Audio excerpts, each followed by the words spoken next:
Alright, so today we're here with Ozzy, Oliver, Oscar, and Otto, and this is their Roadmap to Success video.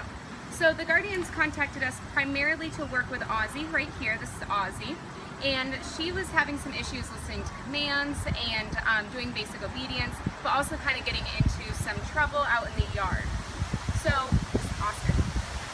So what I want to encourage the Guardian to do, first of all, is to start to work on when she calls all the dogs to come inside, is to call all of them in, and whoever comes to her first gets the treat first. As you can see, I've got 3 of them here, pretty infatuated. We've got these high-value Tricky Trainer treats. They're made by Cloudstar, so if you're looking them up later to try to get some, that's where you can find them. And when you call the dogs, give them each a treat for coming in the order of the whoever comes first. So you're rewarding competitive good behavior. Now remember, you want to feed your dogs a treat every single time that they come in the house. When you stop giving treats, it's the quickest way for them to stop listening to commands. You can also work on them coming over to you by coming outside and giving them treats when you call them over. This allows them to start to see that they can come over, get a treat reward, and then go back to playing and having a good time. So getting a treat and coming to you when they're called does not just mean, oh, playtime's over, fun is over. So if you mix it up, it keeps them more excited because they don't know if this will be a time where they have to go inside or if they get to go right back to playing. So if you mix it up, you're going to have even more reliable results. But at the very least, always make sure that you give a treat every time they come when they're called.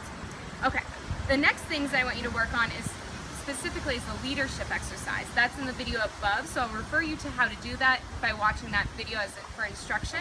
But I want you to work on this for the next 2 weeks every day with Ozzy and Oliver, and work with that with them. And then the other 2 dogs, I would say twice a week, work on that for the next 2 weeks as well. After 2 weeks, see how they're doing. If there's any of the dogs are being really persistent and this is taking longer than in general 5 to 10 minutes, keep working with that dog on a more routine basis until you get to the point that you put a treat on the floor and they're pretty much laying down. So that's going to be your cue to when you can stop working on this exercise. Now when you have Ozzy inside and you're working with her on her own, I want to encourage you to start working on her down and then sit. So the Guardians had trouble kind of teaching her how to get into a sit position, and what I found to work for her is that she was more apt to go into the down position. So go ahead and give her a treat and put your hand on the floor. Don't say anything until she lays down. Just say the word down, and then take another treat and start to rock her body up. Keep the treat really close to her head like this, and then that way she'll start to go up into the sit position. Don't say anything till she gets there, and then get a treat in her mouth and say sit. I would say practice this 5 or 6 times until you get to the point where she's doing this really fast and you get to the point where you think you could start to ask her to sit from a standing position. I would wait for at least a week before you try to ask her to sit from a standing position, since that's something that hasn't worked too well for her in the past. Now, what you can do though is when she's standing up, walking over to you, if she goes from a standing position to a sitting position, say sit and then walk over and pet her. That way you're reinforcing through passive training what sitting means, and that she can go from that position from standing to sitting and get a reward for that, even if that's just petting. That's what we would call petting with a purpose. Then I want to encourage you to keep playing ball with her in the living room. Just have it be only her, a little quality time. I would pick up the tennis balls when it's not that quality time, you're not playing fetch, so it's a higher reward when you do take the tennis ball out. Throw it a couple times, and when she gets it, picks it up, say the word fetch. When she brings it back to you and drops the ball on her own, say drop.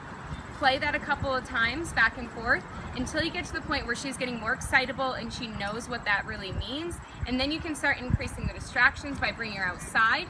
The first time you bring her outside, make sure that you're only throwing the ball a little ways away. You might even stay in the position that I am and face the fence that's going towards the front yard, so she doesn't have a huge area like this to run around in. That'll be too distracting for her initially. And then to make sure that at each meal you're using the structured feeding ritual that we worked on tonight, by making sure that the dogs eat in order of how well they're behaved, and to enforce different rules like no furniture for a minimum of 30 days or until the behavioral issues that you called us about have been resolved. All right, remember that everything you do trains your dog, only sometimes you mean it.